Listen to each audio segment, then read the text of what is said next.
Good evening, folks, and welcome to Garbage Theater. Tonight's installment, Suburban Sasquatch. I'm your host, Chase, with my co-hosts, Blake and John. Hello. Howdy ho. Oh, here we go. Back to basics. This is the shit right here. Yeah, dog shit. Oh, man. Before we get into that, does anybody have any updates for us? About what? Anything? Nothing. No one has anything to say? Nothing positive, no. Well, that's kind of what I'm fishing for. You know, let's try to keep it light right now. Oh, right, because I forget the world's on fire. Yeah. Okay.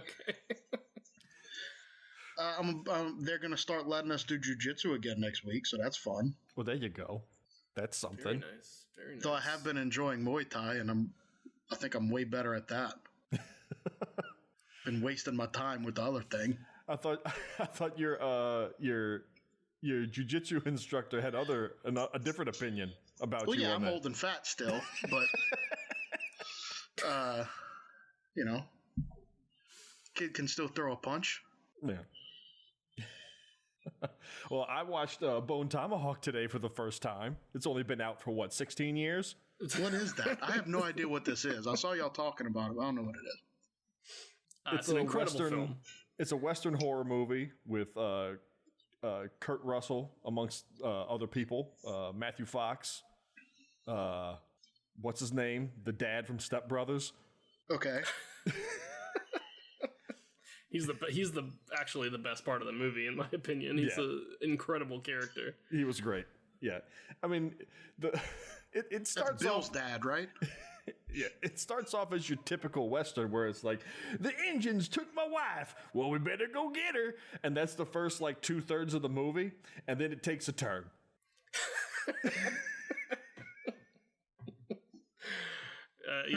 Shit gets pretty real. Goddamn supernatural whistle Indians. Well, now I'm intrigued. It's like a great movie. It's honestly one of my favorite movies in recent times. I really genuinely love it. I thought it was 27 years old. It's 2014 or something, maybe. Yeah, it's not that long. It's not that old. Okay. The script is phenomenal. The dialogue is super good. The characters are great. Yeah. You spend most of the time just kind of getting to know them. And then it turns into a pure horror show. Yes. Really fast. And it leans into it too. Yeah, it doesn't pull any punches.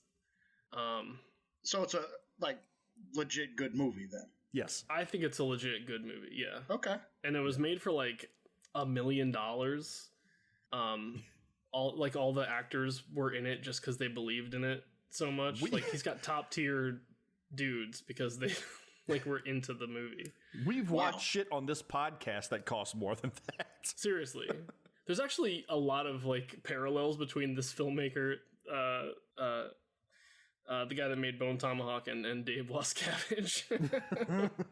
He writes and directs his movies, edits. I don't know if he edits them, but he definitely he will not cut his movie shorter to make a studio happy. Mm-hmm. Something tells me he wouldn't like that comparison though. I'm sure he wouldn't. I'm just saying there's some comparisons. And Dave Wascavage writes all the music for his movies, and this guy also does. Oy. Oh boy, does Wascavage write his own music? Oh God, is it trash?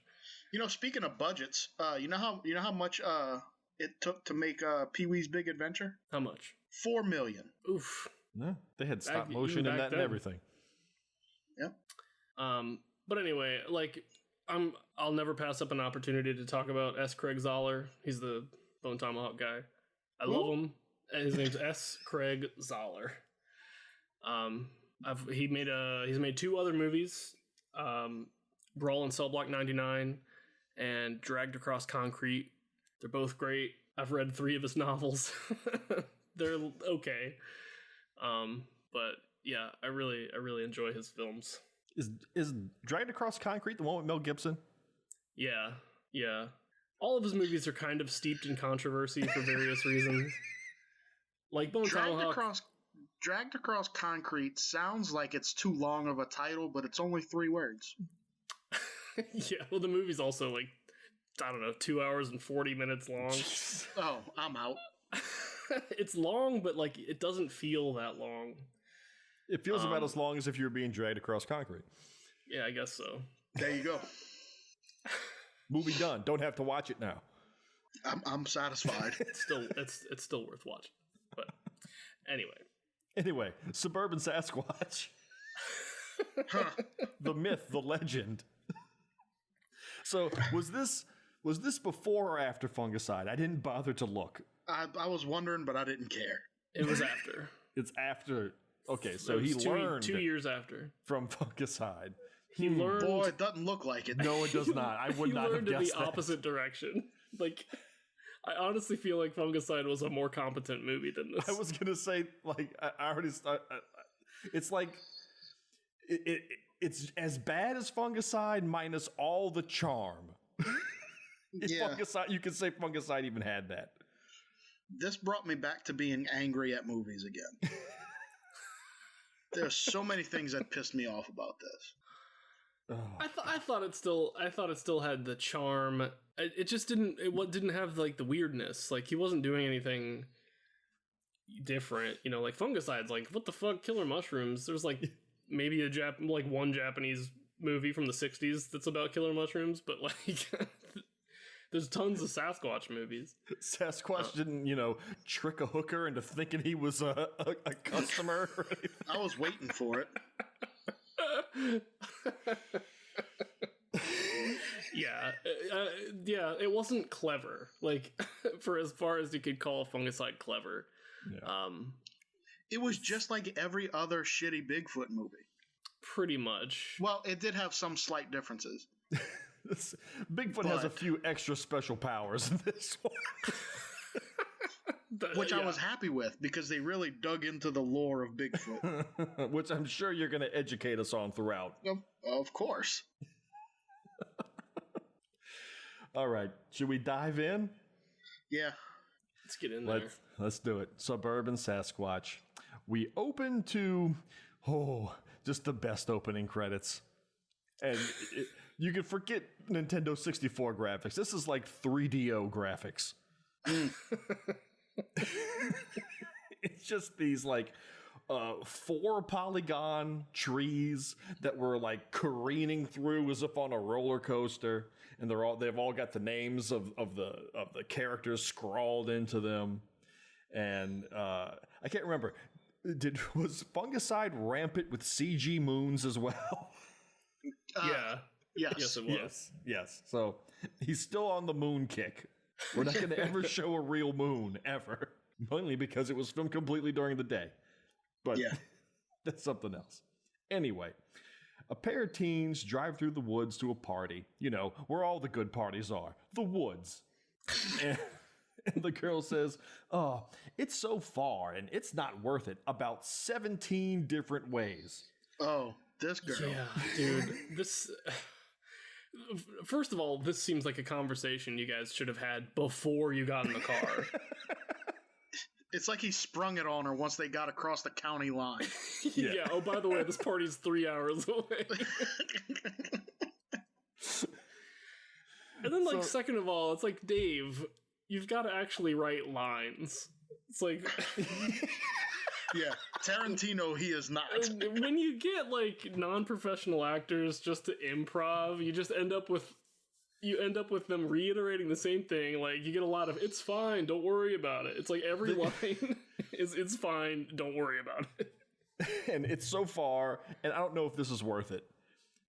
And it's a decently long scene of what should have been a conversation, but there's only 2 lines per actor. Right. Repeated over and over again. This movie could have been probably a third shorter. Oh, yeah. This is dragging on big time. Because I kept looking at the time remaining, and I was hoping beyond hope that it did like Fungicide and had music videos and everything at the end. Yeah, and I was wrong.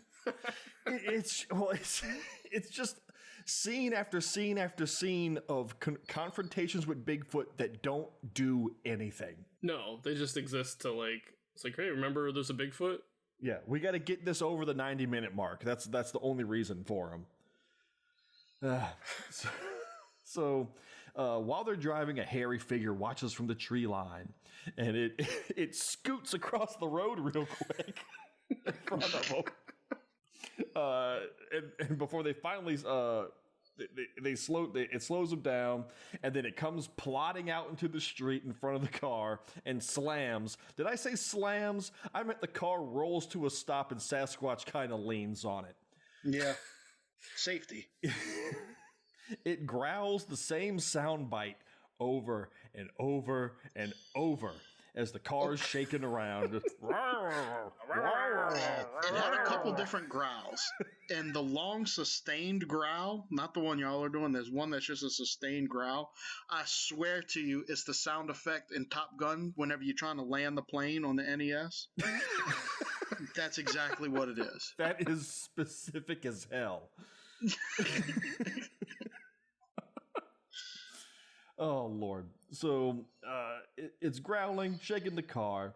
It slams its big Sasquatch breasts through the window. What's going on with that? It's okay. Here's the thing on the nips. They added that. Like that wasn't part of the suit. So what was the... It looked like, it was a gorilla suit. And most generic gorilla suits has like the two pecs and then the abs like uncovered. Mm-hmm, it's like they sawed the tips of the pecs off and said, wouldn't it be hilarious if he had huge nipples? Yeah, and like, fuck pepperoni tier. Like, these go straight to like salami tier nipples. Like, gigantic. Enormous. I was expecting at any moment for a Ninja Turtle to peek out from under him. Oh, so he slams his Sasquatch breast through the window, and the driver somehow winds up outside the car. We never see him pull him out the car. He's just outside the car now. Suddenly, yeah. Sasquatch slaps his arms off, and they go flying into the air. He finally hammer fists the guy's head, and it erupts into terrible CG gore. The girl tries to run off, but he quickly slaps her arms off too, and we cut to the CG moon as we hear the screaming. Sasquatch breathes heavily, and we cut to the girl, and she's grown her arms back. Miraculously. Laying on the ground, dead or unconscious. Who cares? We then pan over the rural area as a hawk gracefully glides across the scene. At least I think it's a hawk. It could be one of those duck hunt ducks for all I know. It looks about as good. Yeah. It's better than Birdemic's birds. Yeah. Like, you gotta give it that. I don't think by much, though. It had a couple extra frames of animation. We zoom down and find a pair of quote-unquote Native Americans. A girl and her grandfather, who I dubbed Budget Paul Slices Garlic Sorvino, sits around a campfire. Oh, that's good. They sit around a campfire, and he tells her that she's to deliver all the creatures on this island from evil. And he gives her a bow and a quiver, and he tells her that he has foreseen 2 battles she will fight, and says that the honor of the tribe rests with her. And he wraps his Holiday Inn towel around himself, and he prays to the spirits to protect her, for without her there is no hope. Well, this is an island? Is she from another dimension? Like, that's a legitimate question. It's confusing because, so this is supposed to be at night. Yes. And so blue. All the shots of the sky have been like hand painted black, like pure black. So yes, maybe she's from some dark dimension. I don't know. Straight out of Dimension X. So we cut to our hero, Rick, and he's woken up by a phone call from his officer friend of his telling him that there's been another one for him to come and see. He goes, Steve, is that you? Of course it's me, Steve, the woods cop. And Rick asks him what condition the body's in, and Steve tells him, you're just gonna have to come and see, because it's perfectly intact. Not a drop of blood on him. Steve hangs up on Rick as he gets dressed and collects some files and heads out the door. At the crime scene, Steve and the chief of police, which is Titus Ignitus, inspect the body and find that they're perfectly fine bodies, and they're reeling in horror at the scene. And somehow there are now more arms laying around than there ever were. And I hate to nitpick the actor choices here, the casting, but usually when you pick somebody to be a police officer, they have kind of that police officer quality to them. These two guys, not cops. No. I would deign to argue, not even mall security. No. And then, okay, this is it was like a long con for me getting pissed off, because all I could think was they couldn't find better cop clothing for these guys. It don't fit right. It's real shitty looking. The hat and the top don't even match. What the fuck's going on with this? Yeah, they've got the cop blues hat. It's cheap, blah, blah, blah. Who cares? I watched all the credits because I wanted to hear that shitty song to completion. This motherfucker had the audacity to put that he was the costume designer for the cop outfits, specifically. Yeah, they called out every individual thing and who made it in the credits, which is amazing. So, well, I noticed that everything that Dave was personally responsible for in the production design was probably the worst thing that was designed. Like I said, it was a long con for me, because it bothered me through the whole movie, and then when I saw that, I was like, this motherfucker. Because they're wearing the khaki outfits like they're park rangers, but they've got the blue city cop hats. No, that's like a Greek sailor cap that they're wearing. And cops don't even wear those anymore. I know. What is it? It's not 1940 anymore. They're not just wandering around with a nightstick. It's the same accents. Hat it's the same hat that Squigman Palladorus wore in The Sandlot. And their jurisdiction is strictly the woods. So I want to real quick detail more of the uniforms, because they're pretty amazing in their crappiness. They're like epaulets and the little part on their pockets. Yeah, that's just tape or like a strip of fabric that they glued to the shirt. Yeah, that's not sewn on, my friend. The ties also just strips of fabric that they'd cut into the shape of a tie and then glued on top of a regular tie. There's a part where the wind flips the tie over and it's a different pattern underneath. I didn't notice that. They couldn't go out and get solid colored ties? Apparently not. If I was a struggling actor or just somebody trying to make it and I got offered this role, and yeah, I know it's a shitty movie and I've seen Fungicide before, but hey, what the hell? As soon as I'd show up and they'd hand me that rag, I'd be like, you know what? I don't think this is for me. Good luck to you. Sounds fun, but you kids have fun. Yeah. Oh my god. Okay, so they don't have holsters. They just have to carry their guns around. It's like Eli Wallach in Good, Bad, and Ugly. He's just got a string that he ties to it. It's just flopping around the whole time. Oh my god. So they look at the corpse of the guy who's also grown his head back. Did it not cave in his skull? He's clearly just laying on top of his arm, too. Yeah. Yep. There's worse, hiding severed arms later. Oh, Lord. So, Steve, the officer that called Rick, gun drawn, finger on the trigger, laments about these poor kids and how he thought that this area was getting safer around here with all the new developments going in.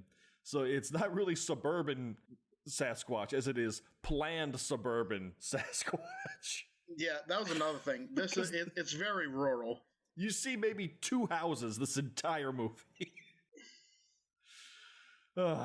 So Chief John starts telling Steve that this was just some sick bastards, and he says, let's get out of here. They start to walk away, and then they spot the big footprint on the ground. And he stares at it intensely and starts sweating and breathing heavily. Somebody get him his combusterol, he's gonna blow. Call back to fungicide. If only. So, Rick arrives. What if this had been a prequel to Fungicide? Like, this was his job. This is what gave him his condition, the stress. I was hoping that it would at least be a shared universe where they mentioned, like, I thought it was going to be like, man, this is almost as crazy as we found that guy that exploded in the woods, like. But no such world building was present. No. Disappointing. No. We're not going to have an MCU of this shit. Troubled Moon universe. So, consisting of these 2 movies.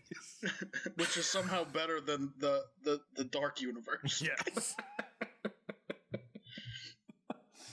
So Rick arrives and Steve catches him up. Rick asks him if there's any connection to the other killings that have started showing up recently. And apparently Rick is some sort of reporter. And boy, howdy does he look the part. Frumpy t-shirt, khaki slacks, and a manila folder. That's a reporter if I've ever seen one.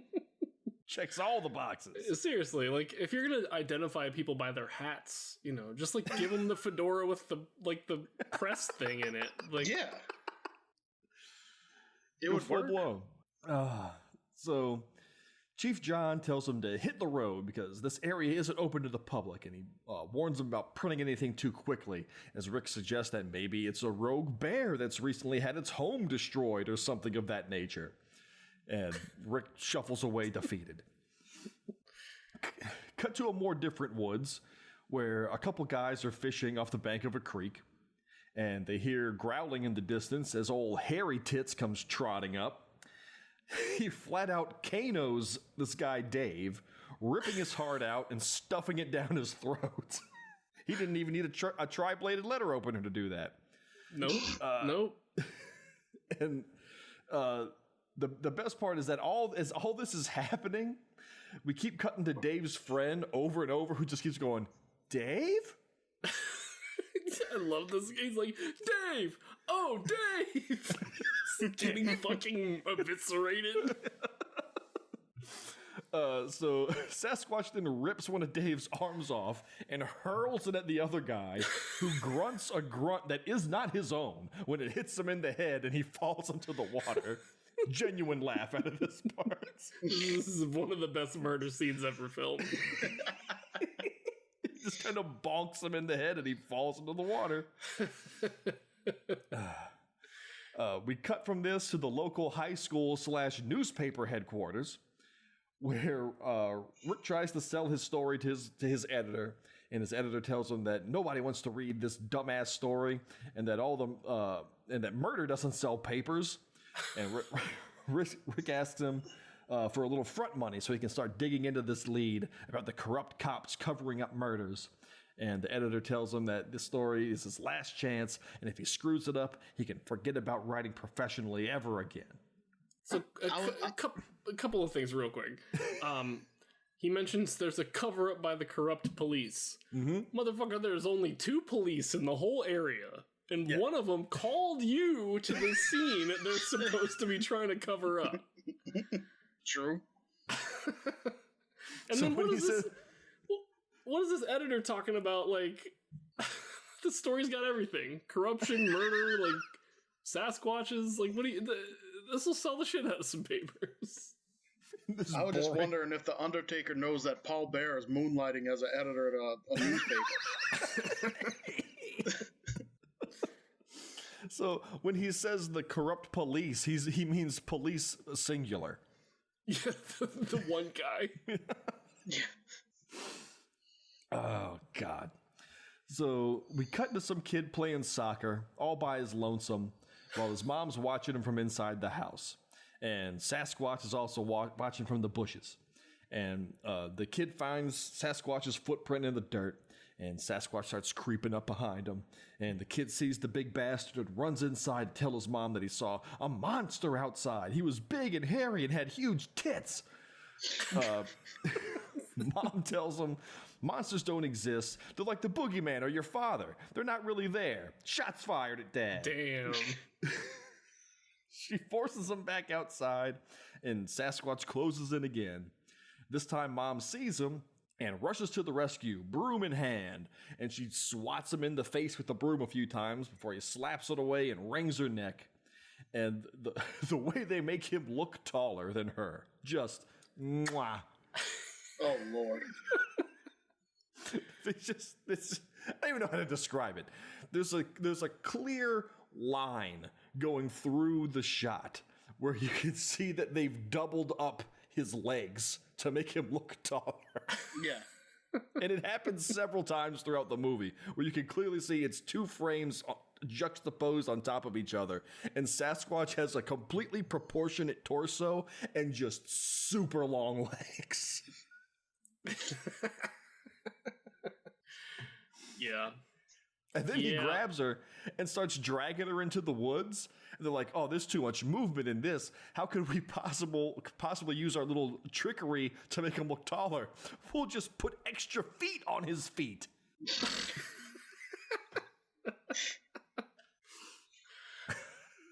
Jesus oh my Christ. God. I'll say this for Dave Wascavage. When he's writing a project, he doesn't give a second thought to what he's actually able to pull off. No. Nope. It's like if he can imagine it, he'll find a way to put it on video. Yes. He's all confidence all the time. Yes. So he's that contractor you get at your house is like, yeah, I could do it. He can't do it. He can't do it. That house is never getting done. No. So he drags her off into the woods, and we got a potential forest bride situation in our future. I was getting excited. Because I thought there's no other reason he's dragging her back in the woods. We're getting deep here, fellas. So later, Steve picks up the little kid and radios back to John, telling him that there's been another incident. And the boy tells Steve that it was Bigfoot and that he's going to be back for him. So cut to Tala, the Native American warrior.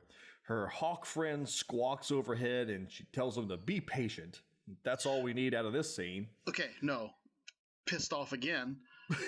Because she doesn't call him a hawk, she calls him a crow. Yeah, they pivot at some point and they start talking about crows. Well, either way, they still use a bald eagle. Yes. Which is neither a hawk nor a crow. I cannot talk. How many beers have I had? Anyway, it's not a crow. And then the sound they're using, I don't know what the fuck that is. Yeah, it's that screeching cry, which bald eagles don't even do. But it's barely that. I don't know. Starting to think these people don't know what they're doing. I don't think these people have never seen a bird before.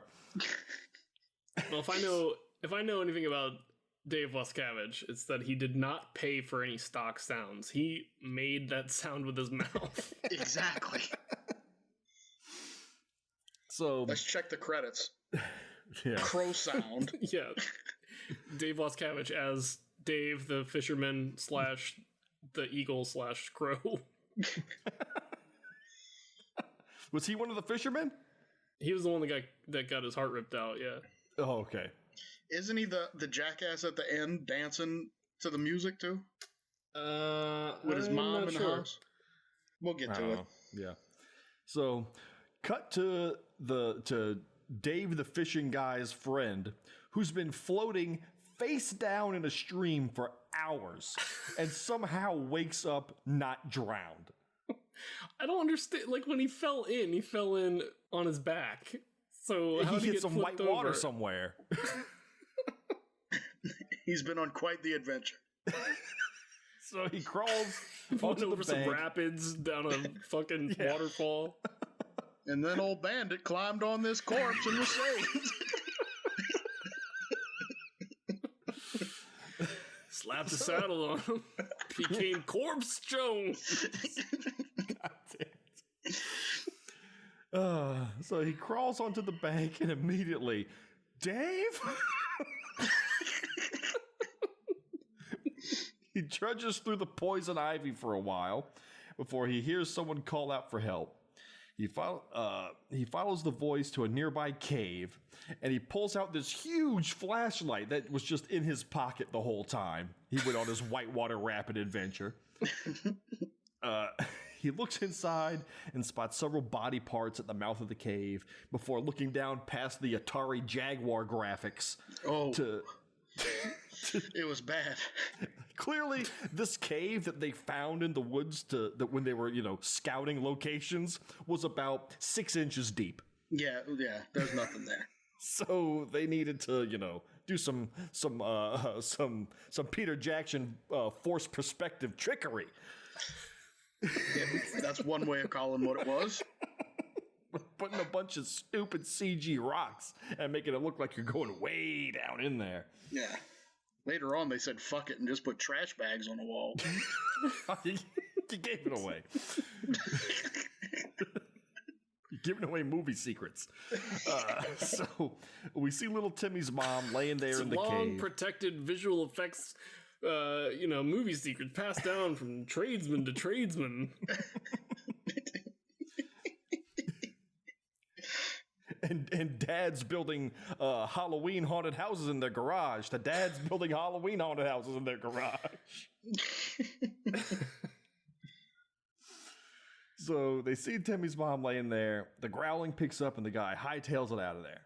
Meanwhile, Chief John inspects a rest stop bathroom and he comes across the fisherman balled up on the ground in terror. And he tells John that it was Bigfoot. He tells him that he was fishing near the Suburban Nature Park when it struck. So, cut to Tala, following her hawk, crow, eagle guide with her magic... Then she calls it a thunderbird. Pick a lane, woman. She's following it, and she's got her magic fucking arrows into the woods. A couple of girls are hiking through the woods, complaining about all the new people coming into their area. And they spot a Bigfoot print on the ground, and they can smell them nips coming. Sasquatch closes in and slashes at one of the girls' backs. They slowly jog away in fear as Sasquatch plods after him. He slaps one to the ground and rips her leg off using the most high-tech of computer wizardry. Again, the big split down the camera. Sasquatch goes after the other girl who runs to her car, but as she fumbles with the keys, he closes in and slaps her arms off, only to have them magically grown back seconds later as he starts eating her.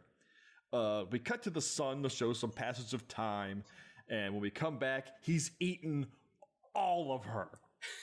He ate the entire lady. She's gone. Just head to toe, gone, no trace. Head to toe, clothes, everything, gone. He's just got the arm that he's just licking. He's finishing off. He's using that to, mop up the last of the blood. That's the garlic bread of the human body, the arms. Exactly. So Tala runs out of the woods and starts firing her magic arrows at him, and she hits him in the arm, and he sprints across the field away. Cut to Rick going into a restaurant to meet with Jackson, who's enjoying a champagne flute of beer. Rick tells Jackson that the cops aren't looking into these murders, and he can't sell his story to his editor. And Jackson tells him that, you need to give up trying to be this big city reporter, because you're out in the woods, number fucking one. Yeah. And just settle for some little shit job somewhere. Because, Jackson's this big-time real estate agent who's moving all these people into the woods to turn it into a suburb eventually. Hold on. Wasn't there a real estate guy in Fungicide that was trying to tear down everything and make it into development? Yeah, You're wasn't right. that the guy who, quote-unquote, crashed his car? Yeah. Yeah. That was Jackson P. Jackson. That was his name. They are connected. It is a shared universe. Son of a bitch. It still sucks, but... So this is a prequel to Fungicide. I guess. Or a sequel. I don't know. Well, didn't he die in Fungicide? That doesn't mean anything. Yes, he did. Yes, he did. Doesn't matter. Whole arms are growing back. Enough time a person could. Oh, God. So he tells him that he needs to just settle for some other job somewhere, and he leaves without touching his test tube of beer. And Rick wanders back to his car, all but kicking a can to show how depressed he is. Jackson also is, that's it for him. He's gone. Yeah, never comes shows back. up again. Pointless scene. Steve calls Rick on his phone and tells him to get out to the suburban nature park. Can it be a suburban nature park if the suburb hasn't moved in yet? I'll allow it. When does it become a suburb? Never. When it is less than urban? It's not even urban, it's rural. I don't know. So, anyway. Is it when the electric is laid? Like, is it when the plumbing's done? When does it become a suburb? These are philosophical questions. When jackasses start filming their movies there because it's Jackson free. To explain these things to us. So Chief John is in, where was I? Crap, I lost my space. Chief John is inspecting one of the limbs at the nature park when he notices Steve is on the phone calling Rick, and he confronts him about helping Rick. And Steve tells him that nobody can know about these murders. And Steve asks why they need to keep this under wraps, and Chief John tells him that there's something bigger going on here than you could possibly understand. So Rick arrives. This is written by a 12-year-old. There's a conspiracy going on that involves solely me. Yeah. So, and my reasons are not clear. Like, why would he hide this information? It never will be clear. No.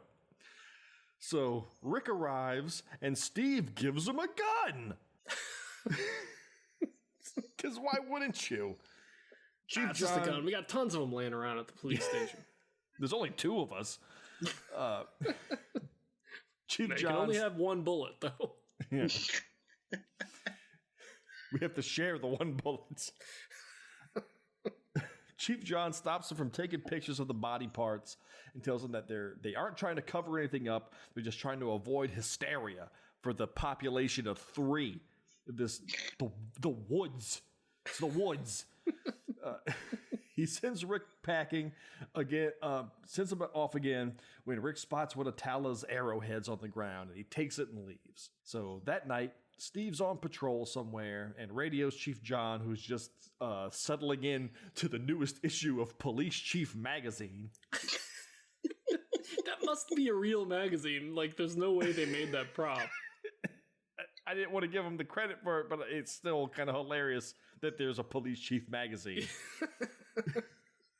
So Steve complains about being out there at night and not knowing what he's looking for when Sasquatch disapparates in front of his police cruiser. He attacks... I'm sorry. I'm so sorry. Okay. There is a Police Chief magazine. Do you have to be a police chief to get a subscription? No, I'm in the archives right now, going back to 2003. You could probably find the issue that John was reading. Oh my God. That's your new mission. Yes. Next episode we'll have an update if I find the issue of Police Chief magazine. So Sasquatch attacks Steve in his cruiser as Chief John listens to the whole event play out on the radio. Bigfoot then lifts the car over his head.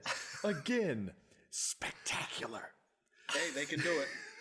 It's amazing. It's just a ping cutout of a police cruiser that's just sliding around the screen as he picks it up. Not to scale. It's bending and warping however they need it to be. He throws it a few feet away before dissolving into the night. Yes. Now, like I said, deep into the lore. Some people say that the Sasquatch is an interdimensional being. Hence why I'm wondering if she's from another dimension. Uh-huh. And that's why you can never get a clear picture of them and why they can just disappear without a trace, because they're going in and out of a parallel dimension. It fits. So I was happy to see that they were using, these facts of the Bigfoot species. Deep facts. Yes, and using them. You don't get the deep lore like that anywhere else. You don't. We've seen forest brides before, but we've never seen the interdimensional aspect of it. Boy, howdy. So, I want to talk about the car that Steve is sitting in for a second. Okay. Because they got a real cop car, but they were not allowed to drive it. Yes, exactly. Under no means are you allowed to drive this thing. Every time Steve's like just sitting in it, and it's parked, cannot move. Titus gets into the car later on in the movie, and you can tell he just got in, sat down, shut the door, and that was it. Yes. You can't even play with the lights, kid. They knew a cop that would play ball, but only so much. Yeah.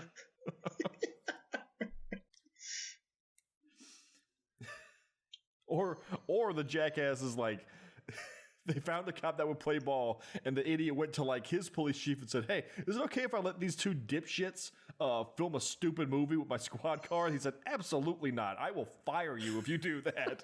Like, well, maybe just don't drive it.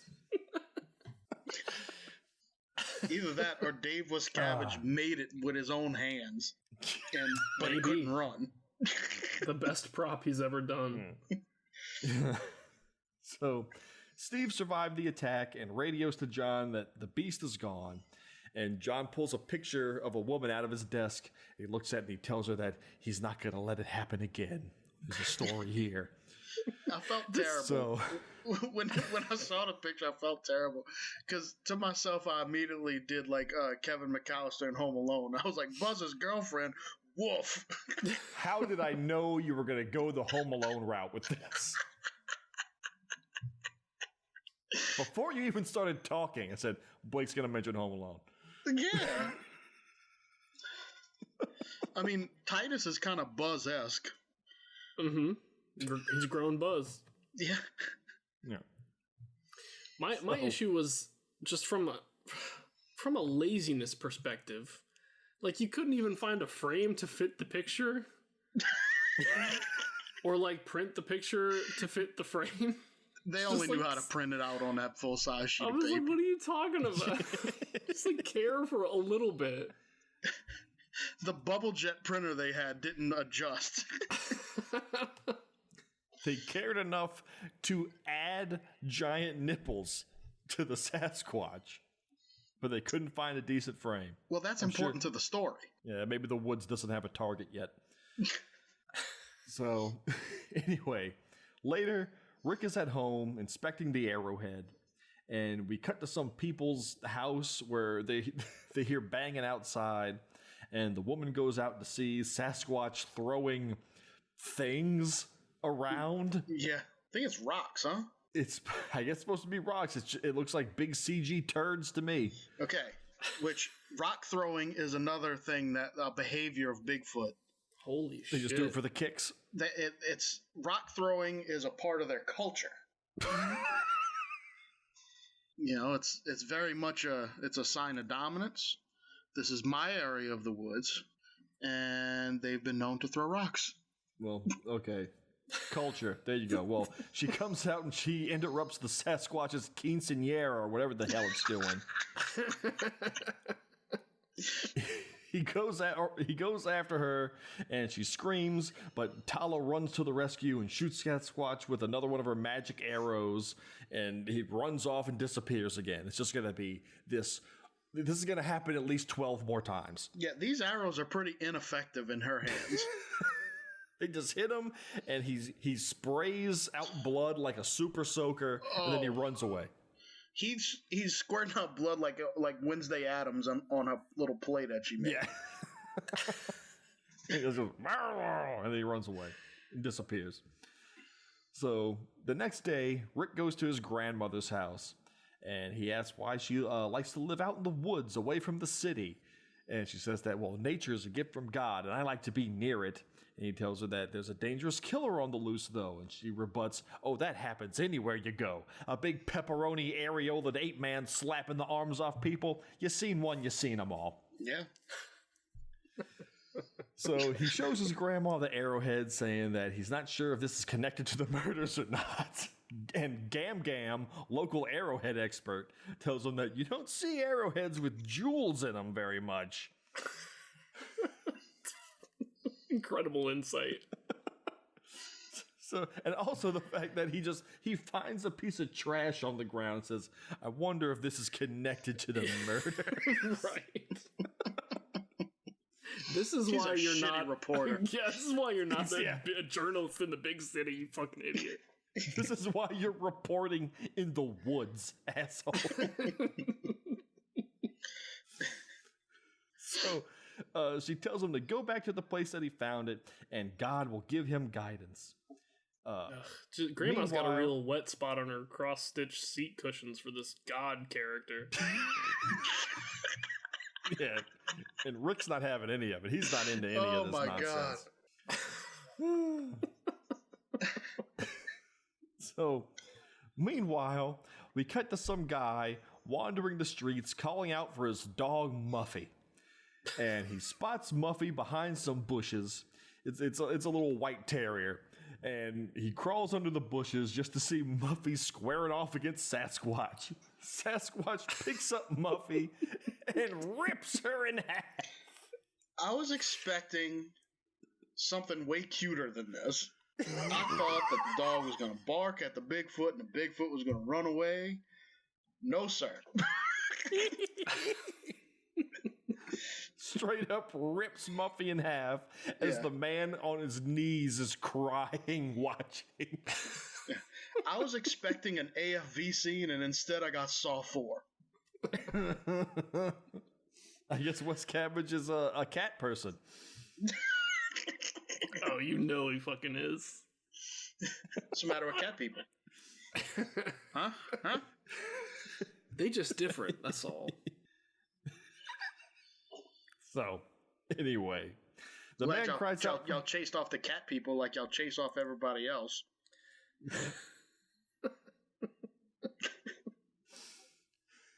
So, the man cries out for his dog when Sasquatch bitch slaps him across the face. He then proceeds to step on the man's chest, breaking his ribs and killing him. Back at the crime scene, where everything's still all there. The car, the limbs, the big blood spot, everything's still there. Nothing's been touched. The door of the car is still wide open. I was confused about it because I'd already forgotten about the crime scene. And I thought, I was like, is that his car? Or that? But then I remembered. It was very confusing. Yeah. So he calls out to God to tell him what to do next.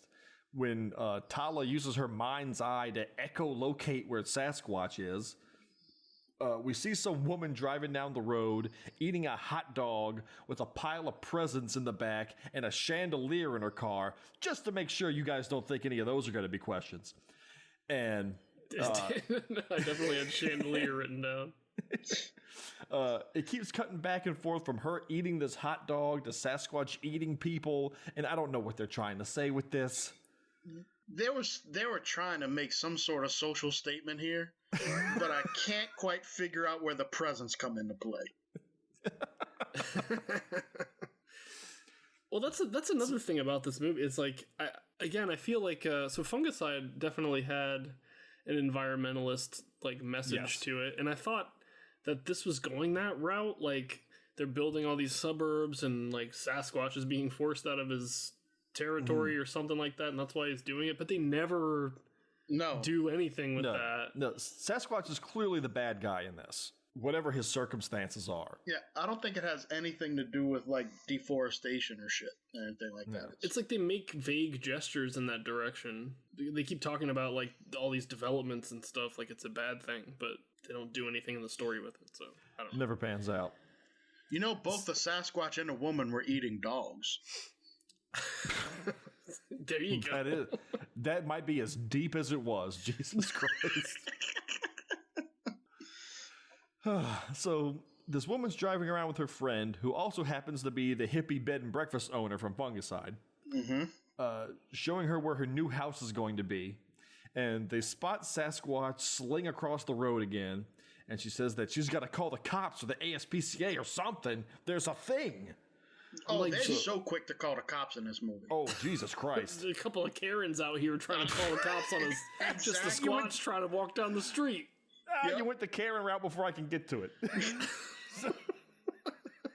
I'm about to start referring to them as the two Karens. So they spot Sasquatch. They call the cops. She calls Steve and tells him that something's happening and we need the cops. What are my tax dollars going to anyway? Goddamn Karens. They don't even know what it was. Yeah. They saw something. I saw something. Get out here and take care of it because I said so. And then they work themselves all up into like without seeing it again. They're just panic. Jesus Christ, get me the fuck out of here. Steve that shadowy thing did not have a permit.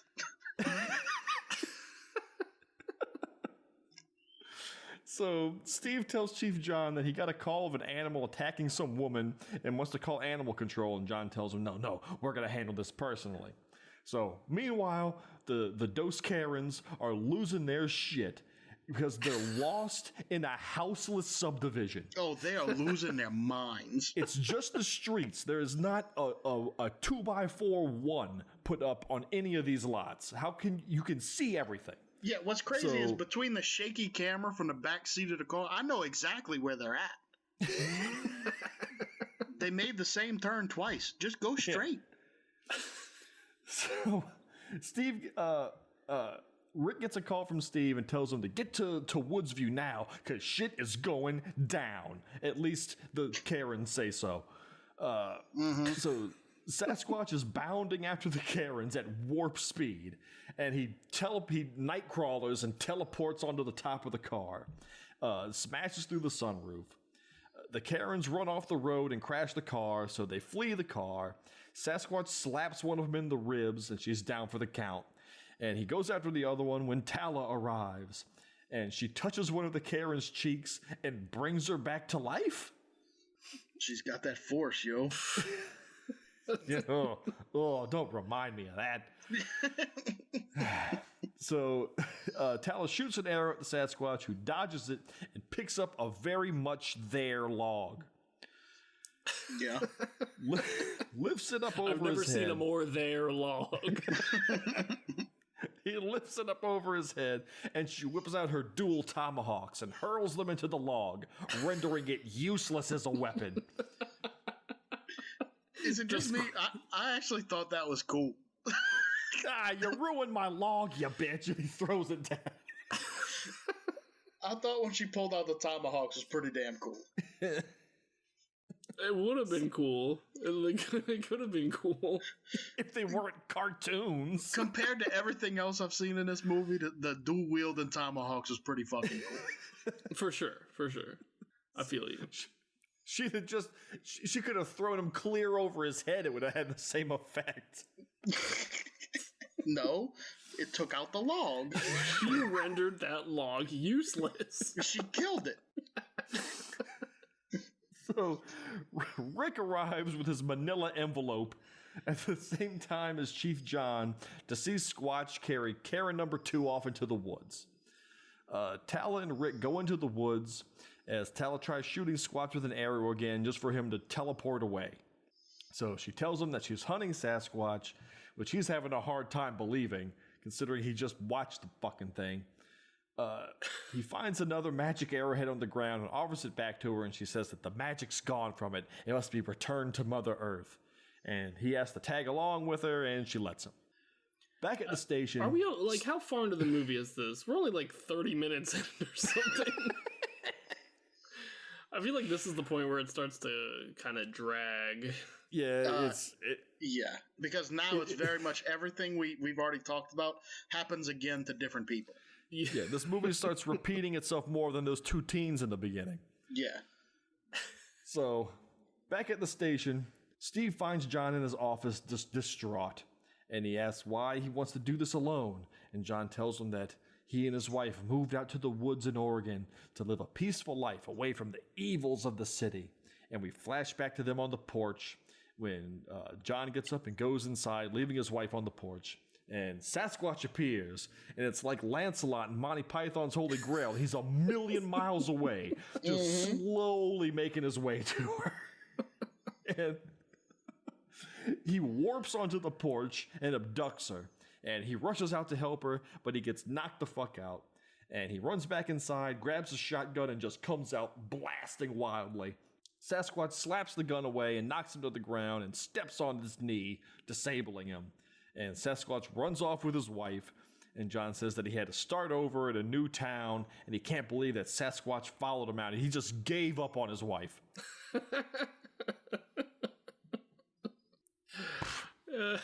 Well, that's done. I don't want Sasquatch's sloppy seconds. Yeah. That'll never be the same again. So, back in the woods, Tala explains the legend of Sasquatch to Rick, telling him that it's an ancient creature, it's much more intelligent than a bear, and way more magical than a gorilla. No. She goes as far to say that a bear isn't intelligent. That's the way she words it. Is a bear intelligent? Offensive on the bear community. Yeah. Bears can't think. I guarantee you there's a bear eating popcorn watching this. I was like, what the fuck? That was uncalled This bitch for. said, what? And as far as magical gorillas, come on now. Gorillas are damn near majestic. Yeah. Come on, you got Magilla, Coco. Yeah. Hey, that monkey's all right. High five. So, Harambe. Rest in peace. That's right. So, Rick wonders why Sasquatch is in the northeast instead of the northwest, like he's supposed to be.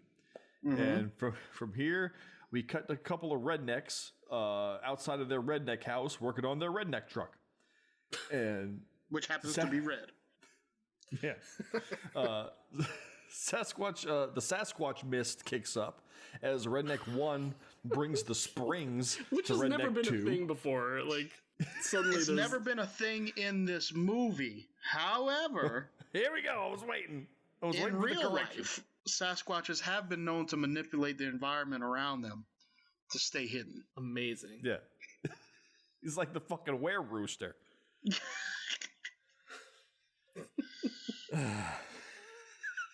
Yeah, he can summon the mists. The Sasquatch has the power of flight and bio-slime. Is bio-slime a Sasquatch thing? Sure. Yes. I know bio-slime's a ninja thing. So, anyway, the redneck brings the springs back to the other redneck, and Sasquatch strikes. He rips the redneck's face and his gut open, and he drags the other one out from under the car, and he rips his leg off and starts drinking the blood out of it with a cartoon glug glug glug glug glug noise. Mm-hmm. Tala gets a milk pouring sound. Yeah. Like just pouring yourself a glass. Yeah. David Wascavage, Foley master. Like the movie is like it's like an impressionist painting. It's like it's like you just need to get the feel of everything. You know, like it doesn't have to be representational or reflect reality. You just got to get the vibe. Yeah. So Tala gets a feeling in the Force and grabs her bow and heads out. Rick follows her, and we cut back to Sasquatch feasting on a heap of mannequin parts. Rick asks Tala if Sasquatch has been around for so long, how is it that no one's ever gotten proof he exists? And she explains that much like mushrooms, frogs, and fish, Sasquatch can alter reality and move through planes of existence. You're damn right. Frogs? Yeah, frogs. Yeah, dude, frogs are weird. No, she's saying that you can... Okay, you eat mushrooms, you go on a trip. You know, you get some shit from a frog, you go on a trip. That's what she's saying. From a frog. Yeah, we talked about this off air last time. We're not going to get onto it on air. But yeah. You eat a mushroom, you go on a trip. You're still fucking there. No, you're not. You're not actually going through different dimensions. How do you know? You can have people it can be observed. Okay, Joe Rogan. Independently. How many of you bastards have had a heroic dose? I must admit that I have not. Y'all talking about shit y'all don't understand. Y'all don't even know about forest brides until we started doing this damn show. All right, goddamn it. I just thought this was our connection to the Super Mario universe. No. Eat a mushroom, go down a warp pipe. We're dealing with interdimensional beings here. Whatever. Anyways, they spot him, and the hunt's on. She shoots him with another arrow and sends him running, and he runs out into the street when a van comes speeding at him, and Tala knocks another arrow, and then the scene anticlimaxes with a thud. As the van stops a safe distance away, Rick stops Tala from killing Sasquatch, and Sasquatch just warps away to safety again. What happened to the van? No, They show this van like it's going to hit him any second. And you hear the screech, and it's nowhere. It stopped like a mile down the road. Yeah, it's not even on camera. Or I didn't see it, at least. No, it was not. Back at the station, John and Steve are trying to figure out how to trap Sasquatch. And Steve calls up Zeke and the boys and says that he's got a job for him. Here they come. The mariachi called his brothers. It's going to be as good as that. That would have been awesome. So, Tala sets up a trap by hanging a stake from a tree. And this is just getting silly now. She explains to Rick that the Sasquatch appears whenever his environment is disturbed. And he asks her why people don't just kill them all if they're such a nuisance. And she says that you can't kill a Sasquatch any more than you can kill the wind or an earthquake or any other force of nature. So what are we doing here? So what's your plan, lady? Just peg them with arrows until to what? She's trying to kill the wind, damn it. She just has to shoo him off wherever he shows up. For all eternity. God. So Sasquatch warps in and starts eating the steak. She knocks an arrow and misses her shot. Sasquatch runs after him, but they give Sasquatch the slip by partially ducking behind some bushes. Hold on, though. This was a nod to the Patterson Gimlin film. Yeah. The way he was walking. Did anybody else pick that up? Yeah, I did. I caught that. Okay. Oh my God. Is the Patterson Gimlin film the reason why they gave him breasts? It's a female. Son of a bitch. Those slippery bastards. Wait, no, it's not a female. The thing hangs dong. It actually does hang dong. I think that's just the extra fabric. Fuck that. It has a dick. No. We've seen Sasquatch dick before, and that ain't it. Because I noticed, 3/4 into this, does that thing have... I thought so too, but I think it's just the fabric. I don't know. Dude, look at the cop uniforms. They fucked up on the suit, too. It does seem with the limited budget they had that it would be a waste of fabric to make a dick on there. Yeah, exactly. Do we have the budget for a dong? Sadly, we do not. We can do breasts. Cut the cop budget. I want all that money going to the dick. I swear to God, if that's the reason they had to say, okay, we need to have him have a huge rack. Sasquatch just suffers from male low testosterone. He's getting up there. They're starting to sag, and that's the explanation for the Patterson footage. Sweet Jesus. Try to poke holes in this shit, and they just fill themselves. That's it. So they duck behind the bushes. Rick starts to get weak because Sasquatch is psychically attacking him. Tala reaches up to the sky and begin to hold. The eagles are coming. A swarm of birds swoop in and attack Sasquatch, sending him back to the nether realm. And Tala's fed up with Rick and his bullshit, but he begs her to let him stick around, so she lets him. I'm sick of Rick's bullshit too, man, I'll tell you. He whines a lot. Yeah. For our hero, yes. Also, for somebody who doesn't believe in God, he sure does ask God for a lot of help in this movie. That he does. Every time he's in trouble, God. It's the classic there's no atheists in foxholes line. No atheists in Bigfoot nests. When you're staring down that Forest Bride future. Oh yeah. Yeah, when you're about to get sent to federal pound me in the ass prison with Bigfoot. All of a sudden you're hoping for a higher power. So he's about to take you into the other dimension. So cut to Zeke and his crew of flannel morons. One of them has a terrible wig. I'm going to point this out now. There's a reason for it. So he pep talks his crew by saying, "We're men. We can handle a bear, right? Right? Yeah." So they see Sasquatch and they gun him down in a hail of gunfire. I have a problem with all their guns. Exercising no gun safety at all. This whole thing upset me. They're standing in front of each other. Yes. Like, go. Well, at one point, somebody would have been shot in back of the head, but it didn't happen. The way one guy's trying to be like the fucking Terminator and recock his shotgun, no, sir. You're not a T-800. The way that they aim the shotgun to shoot, then they bring it down to their hip to cock it, then they bring it back up and immediately shoot again without it. That's not what you would do. You would stay aiming the whole time. Very strange. And then the amount of shells that fucking 12 gauge could hold. Mm-hmm. That one guy shot. I counted 13 shots out of his shotgun.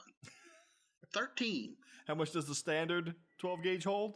If he didn't pull the plug out of it, we're talking 4, 5. This wasn't a nice gun. I'm not even sure it was a real gun. Might not have been. I just had problems all over the place with that. Anyways, they start blasting. And Sasquatch is unfazed and slashes one of their throats. And one of Zeke's men yells out, "Somebody call the doctor!" So they gun down just Sasquatch. Stop in the middle of the Sasquatch battle and call the fucking doctor. Yeah. So they keep shooting Sasquatch. He does eventually fall, and then they throw this seemingly living net on him. What was the deal with the net? I say living net because it may have been made of snakes, because it never stops moving. So there was no need to CG any of this. They threw a real net on the Bigfoot. Simple. It's that simple. The net they actually had was one of those little, like, nets you catch minnows with. Yeah. And that's not realistic to put on a Sasquatch, so they had to CG in a net, but when they did it, they fucked the tweening up or something, and they couldn't get the thing to stop squirming around. Well, the thing was, like, I get they were trying to make the Bigfoot look bigger, so it was a CG Bigfoot laying there. Yeah. Use forced perspective or something. You could have used the same net you had and everything. I don't know. No, maybe I'm asking too much. It's completely baffling. I mean, the Sasquatch and the net weren't even in the shot. That was Sasquatch was visual effects. I'm just like, you have a costume and you have a net. Exactly. Like, I mean, your movie's already ridiculous to begin with. Like, nobody's gonna be like, oh, look at the size of this crazy net. No Sasquatch would get caught in that net. Like, or this is just, weeks after in post, and he said there really should be a net on Sasquatch. But they had the net on them. a bigger living net on them. Yeah, a bigger net, a living net.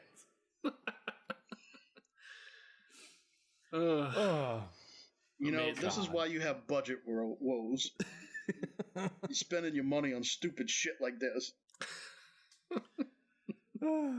So they start poking at the Sasquatch body laying there, and he jumps up, not dead, and decimates Zeke and his crew, ripping off their limbs and heads. And one of the heads they rip off is the guy in the bad wig. And he was in a bad wig because they had to put a wig over the bald mannequin head that they had. Mm-hmm. At least they did it. Like, yeah. It could have just been a bald mannequin head. Well, at least they didn't do what they did in Fungicide. Oh, Jesus Christ, I forgot about it. Used over and over, getting less and less recognizable. So there you go. That was his lesson learned from Fungicide. Yeah. Okay, we're not going to ruin the one and only head we have. So, Zeke's laying there and pisses himself and yells into the radio that it is indeed Bigfoot. Okay, note on the pissing. Again, credited in the credits. They had a special effect where they credited somebody for the urination special effect.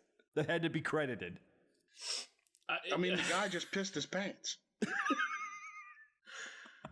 I've never seen anyone do credits like this before. God. So, back in the woods, Tala says that she doesn't understand why this Bigfoot is so bloodthirsty and why he's taking captives. And Rick puts the moves on her, and old cockblock Thunderbird breaks it up and starts squawking outside and sends them back on the hunt. So Sasquatch warps in and kidnaps Tala before Rick can pick up the gun and shoot at him. Later, John and Steve search some person's house where John believes Squatch is holed up, and he can taste his presence. Disgusting.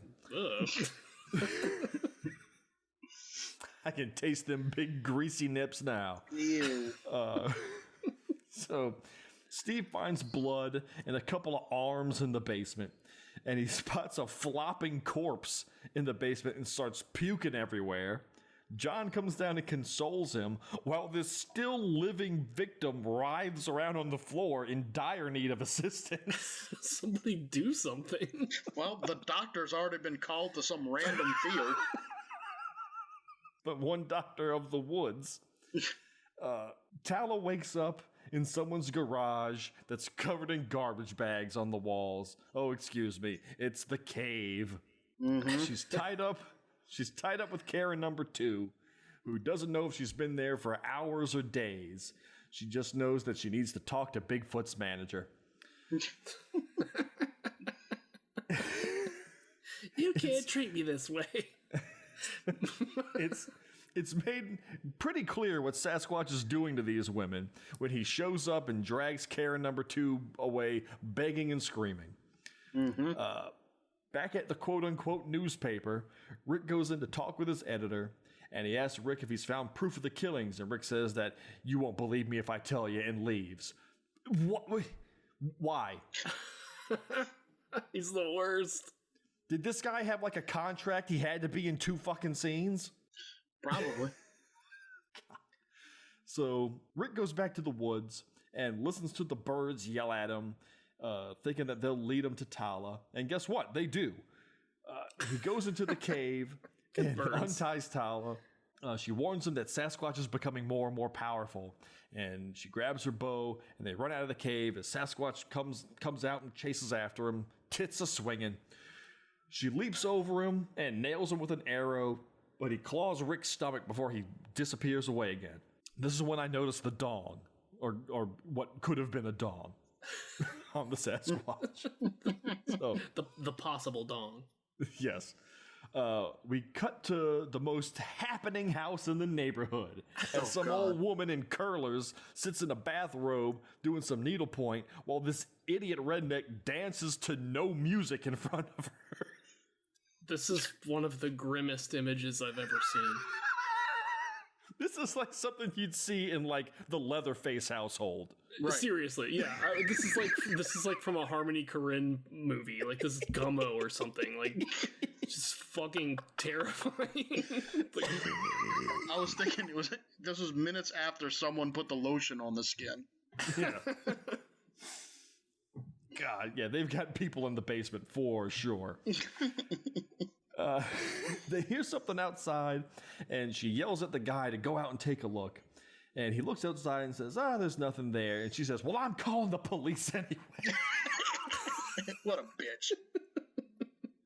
So she calls up Steve and John, and they're ready to jump at another conclusion that it might be Sasquatch. But then Sasquatch is there, and he reaches through the one window and starts grabbing at the woman, and she screams and struggles free, telling her son/husband that there's a monster outside. He goes to the door, and you can see through the drapes and the screen door, Sasquatch is just standing there, waiting for him to open the door, and it's fantastic. Yeah. Did you order a Sasquatch? So he comes through the door. They run out the back door, but Sasquatch cuts him off and attacks the guy. He starts ripping him apart as Steve and John arrive and open fire with their unlimited ammo cheats enabled. Yes. Sasquatch At least the muzzle flash was facing the right way in this Bigfoot movie. Oh, yeah. Yeah. That's shooting little Hadoukens out of the thing. Sasquatch strangles Steve, but John calls Sasquatch to him. He's going to take him on. And as Squatch is strangling John, he says, ashes to ashes, you fucking monster. And he shoots a gas tank that happens to be in these people's backyard, probably for burning the bodies. And blowing it up in what I'm positive is the same explosion effect from Fungicide. Oh, 100%. The same VFX package that he bought. Why didn't he just shoot it in the head? Because you can't shoot the wind, Blake. Point taken. But you can explode the wind? Yes. It's perfectly viable. I'll tell you what, you can't explode, what's his name? John, because he was exploded too, and he just got right up and walked away. This is how he got his powers. Just like Captain Marvel. So, it's all connecting, boyos. Yep. So it knocks them both to the ground, but Sasquatch gets up unfazed and shambles off.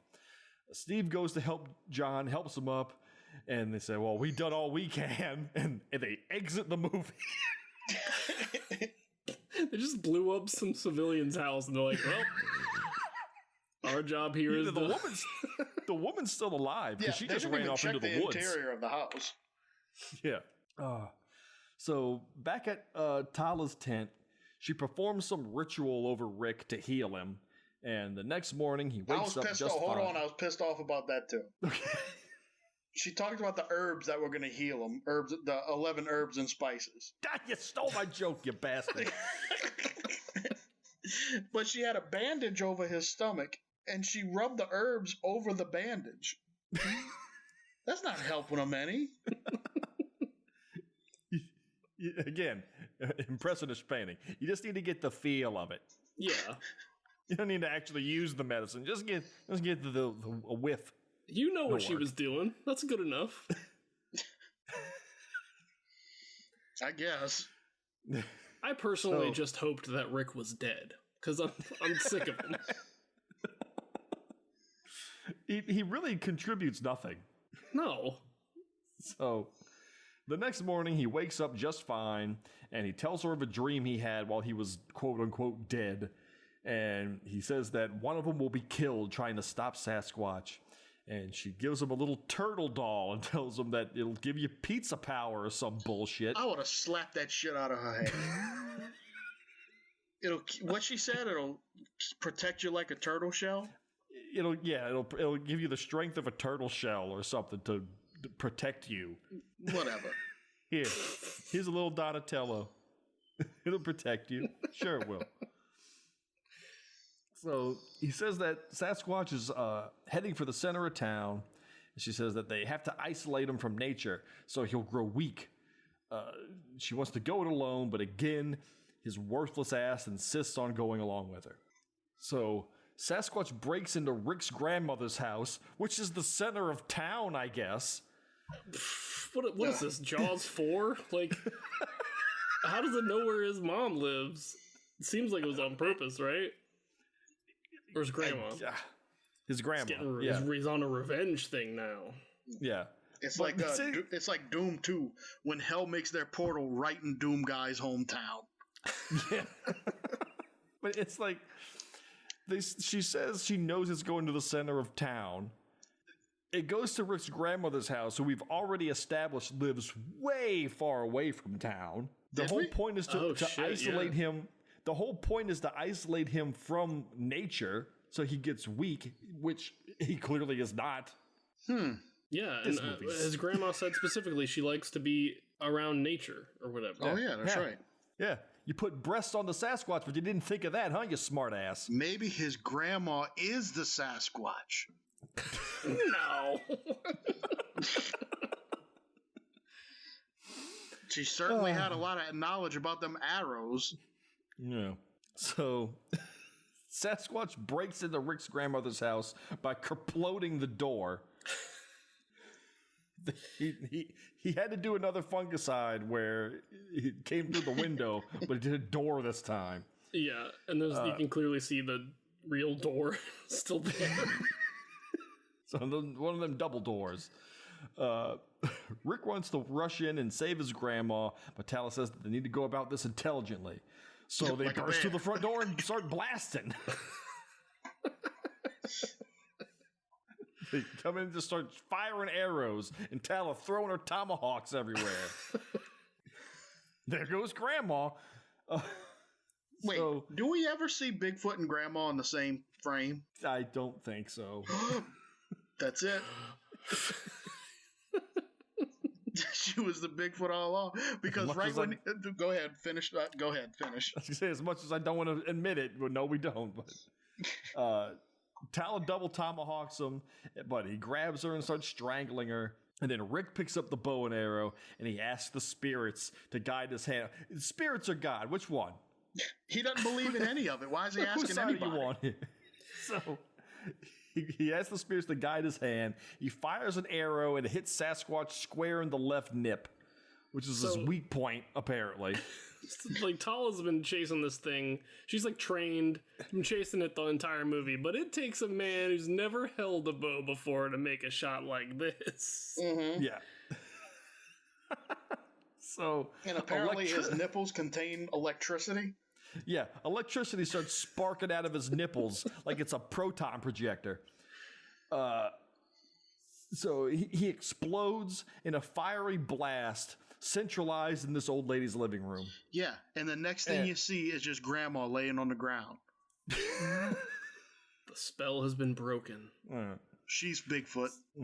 So I'm writing a letter. It's canon now. I'm writing a letter. We're gonna get to the bottom of this. Tala's on the ground, unconscious, when Rick rushes to his grandma's side, and she says, "Don't worry about me. Go get that ass, Rick." Yeah. So Rick go get you some of that Georgia O'Keeffe.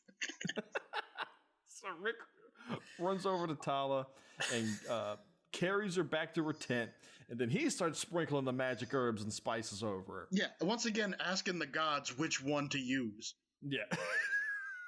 So he guesses, and he uses the cyanide. So he paces outside the tent for something to happen, and Tala eventually comes out, and she says that she owes him her life. And the birds call her away, and she says that I've got to go seek out greater mysteries of being a magic warrior or something. And she kisses him and tells him that she loves him and that she would sacrifice her life for him, but yeah, bye. Yeah, I'm not sticking around here. So she teleports her tent away. This happens. She just points at the tent and it voips out of existence. It went to her dimension. She's interdimensional. I gotta agree with you at this point. I think I figured this whole fucking thing out. Crack this bad boy wide open. Rick makes one last pass to get at her. And she tries to convince her to run away with him and start a new life with him somewhere. And she says that her war will never end and walks off. And again, he asks her if he can tag along. And he says that the future is free and kisses her. And then they wander off hand in hand. And then a fucking eagle attacks the screen. And then the credits roll, and there's the original song, and the credits are batshit insane, and it's over. Oof. That song was brutal. That's the worst. What was worse, this song or the Fungicide song? This one. Being sung about the majesty of being a Native American, sung by clearly that hippie chick again? Yeah, that's his wife. No, yeah. This one was sung by the grandma. That's no. David Wascavage's grandma, and she's the one that sang that song. No, she's Bigfoot. Yes. The other two songs were sung by the hippie chick. This one was grandma. Jesus Christ. Son of a bitch. I know it's impossible, but if we ever talk to that dude, he's got to be just batshit fucking crazy. He seems to have... So I was looking at his website, the Troubled Moon Productions website, earlier. He seems to have has a sense of humor about himself. Like, Riff Tracks just did Suburban Sasquatch, and he was real excited about it. So he might be all right, you know? He might be a decent guy to talk to. Seems like he's pretty available, too. His, like, personal email address is on the website. Well, I think we gotta remember, we're not Riff Tracks. Yeah. No, that's true. Yeah, way to be subtle, asshole. And I think in this episode, my exact words were the audacity of this motherfucker. So I forget which asshole I was talking about. That was the Field Freak, right? That was Field Freak. That was Field Freak. Yeah. Did not appreciate that at all. No. But I enjoy Dave's movies. Like I feel Fungicide was hilarious to me. Yeah. I mean, I don't know. I'll leave it up to Blake to reach out, and I'll leave it up to John to actually talk to him. This sounds good to me. Like, so have you ever heard of the 180-degree rule, or? No, just throw it to the wind. All right. Okay. Questions. I have exactly 5 because, well, I guess I could do the other one if I wanted to. Yeah, I can do that one. We didn't talk about it. I thought for sure we'd talk about it, but we didn't. Okay. You guys ready? Hold on. Let me get my little notes program up so I can write down my answers and not forget them. Okay. Okay. Question number 1. What is the model of the car the teens are driving in the beginning? Oh, I know the model of so many other cars.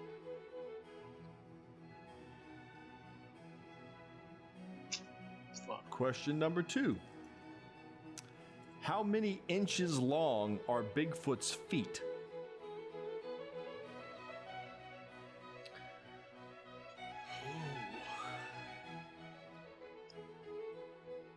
Question number 3. What color is Muffy's leash?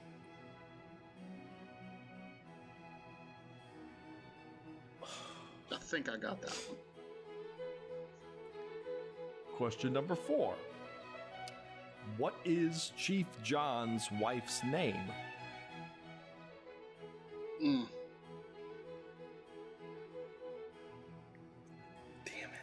it.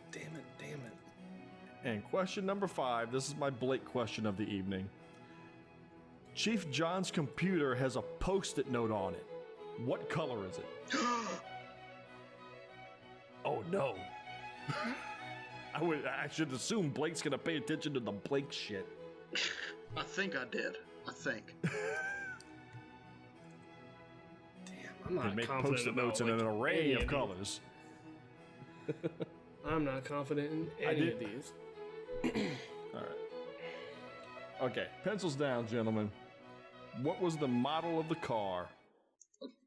I don't know. A tracker? No, wait. Don't say it. Oh, wait. John just reminded me. It's, shit. Is it a samurai? 5, No, it isn't a samurai. 4, 3, That's 2, cool. 1. Is samurai your final guess? Yeah. No, it was a sidekick. Yep, that's it. God damn it. That was the only one I thought I might get. Question number 2. How many inches long are Bigfoot's feet? 25. 17? Oh, John, 16. Oh. What color is Muffy's leash? Blue? Blue? Purple. That's bullshit. I thought it was blue too, and then I rewound it, and no, it is purple, in fact. What is Chief John's wife's name? Don't know. I thought it was like an L name. Is Lucille? Yeah, guess the name, Blake? Throw one out there. Cecilia. I'm actually going to give it to you because that was incredible. It's Celia. Oh, man. Come on. That's fucking phenomenal. Nice. Okay. The color of the fucking Post-it note. Okay, now, I think I know this one, but I need to say, this wasn't the best film quality, and I'm worried that... There can be no mistake. Okay. All right. I'm going to say, it's either red or pink. It just depends. So I'm going to say red. How about put blue? It was blue. Yes! Yes! I was not expecting to get a point. Ooh. Oh my god. I'm glad I made them hard, but at the same time, I'm impressed with both of you. Especially Blake for throwing out, getting so close to Cecilia with Cecilia. That deserves a point. Yep. So, current standings, I'm still in the lead with 13. John's right behind me with 11, and Blake's right behind him with 10. Still anybody's game. Yep. We got 2 movies left, and then the exam on the finale.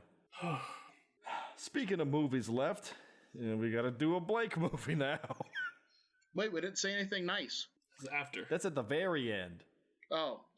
You think I would know all this by now. But I do not. All right. So for my pick, I decided, we haven't had in a while? Oh, no. An asylum movie. Oh, no. So I figured, we've done Sword and Sandals, we've done Bigfoot, but we haven't done any alien stuff. So Okay. I picked 2018's Alien Predator. What could that be confused with? Exactly. A Black Ops reconnaissance team is sent to investigate the crash of an unidentified aircraft. When they arrive, they find strange markings and residue visible only in infrared. And actually, they miswrote that because it says only infrared and not only in infrared. You fucking idiots. Only in for red. Yeah, only infrared. Yeah, exactly. As the team gets deeper in and tries to figure out the source of the markings, they discover that they are being hunted by an alien expedition to Earth. So it is an hour and 27 minutes. On Rotten Tomatoes, it has, gotta scroll up, 7%. It's a big old dud. They only had one review on there. It says Alien Predator is messy, uninteresting, and boring. Awesome. Great. IMDb, so it's every Asylum movie. IMDb, it only has 1 star. Jeez. And it says... That's bad for IMDb. Yeah. One of the reviews says, this is a scam. They should have charges filed against it. And another guy says, another 1 out of 10 review.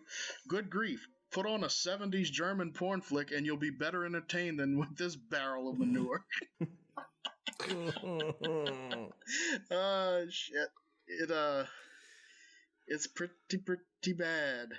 The only redeeming quality I can see here is we're going to have a lot of Predator jokes. Yeah, definitely. From the trailer, it's heavy Predator. And also I forgot there's a 2-star review out of all the 1 stars. There's 1 2-star review in it. It simply says kablooey. Why 2 stars for kablooey? I don't know. I mean, if you got a kablooey, it's at least a 2-star. Yeah. Oh, Christ, great. We almost had an Asylum-free season. Oh, yeah, right. It almost happened. We had 2 movies to go, damn it. No. Crap. Well, okay. Alien Predator's going to happen. Now, say something nice about Suburban Sasquatch. Honestly, I think I have a deeper appreciation now that we talked about it out loud, in realizing that it's a shared universe. You mean all the connections that we drew ourselves? Yes, it's a shared universe. That we made up on the spot. It's a smart movie. Grasping at straws to make this thing. It's a smart movie. I will say, along with Blake, I agree how I like that they went deep into Bigfoot. Yes. It wasn't just your typical, it's just a big gorilla in the woods. It was supernatural and had all these abilities. It was, I got refreshing to see. I feel dirty saying that. Well, Forrest Bryden is dirty business. I mean, for me, like, movie's funny as shit. Like, there's definitely a point where it kind of starts to get repetitive and drags a little bit, but like the first 20 minutes or so are just gold. Like, just watch the first 20 minutes. It's fucking hilarious. That's gonna be a hard disagree from me, dog. Well, I mean, I texted you guys after the first killing scene to say, okay, my mind's already blown. It can only go downhill from here, certainly, because this was a thing to behold. Their arms grew back. Oh, God damn it. Okay, so we said our things. Okay, now, on to real business. Animal Crossing updates. Oh, yes. Boy. June is here, and so are the sharks. Yes. So, and my birthday, which is coming up, will be celebrated on the island. Mm-hmm. KK Slider is going to be making an appearance. Always nice. Yeah. So, I mean, it's good times ahead. And I hear that there's a couple. Isn't there a couple there now? You can go, Harv? Yeah. The dog, the Right. hippie dog? Yeah. You can go to Harv's Island, and you can put together weddings for animals. Yes, because it's wedding season. It's wedding season. So you can go play Jennifer Lopez and be the wedding maker, Planner. or whatever the hell that movie was called. Yeah. Well, that'd be a good pick. But I'm just glad we got sharks. I have 3 great white sharks sitting in big above ground swimming pools in front of my house right now. See, I haven't even attempted to log on yet in June. But I will go catch a great white shark. Yes. Are they hard great to white get? sharks. They're rare, but all you have to do is look for the fish shadow that has a fin on it. Yeah. They're a little different. So you can get a great white shark, you can get a whale shark, you can get a hammerhead shark, a sawfish, or one of those little sucker fish that go under the sharks. I think I'm down for the whale shark, man. Whale shark's pretty neat too. I caught 2 of those already. Cool. There's a lot of stuff to put in your aquarium now. Nice. Blathers is happy. Yeah. Are you glad Blathers is happy, John? Oh my god, so happy about Blathers. Now, I've been seeing some things that people are making, like Breath of the Wild teleporter things in there. What? I don't know if they work or not, but They can't work. That's nonsense. I'm just saying. That's Bigfoot trickery. Could be. You never know. 'Tis the internet. Yes. I know The I need to buy nips this week though, because my orchard, it can only produce so much money. Yeah. I need to diversify. What's that? I need that little meme of that cat sitting there drinking his coffee. But instead of drinking his coffee, he's watching Suburban Sasquatch with the big nipples, and he goes, I need to buy nips this week. Yeah.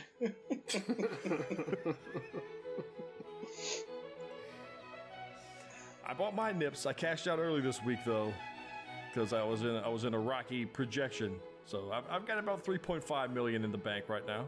It's not too shabby.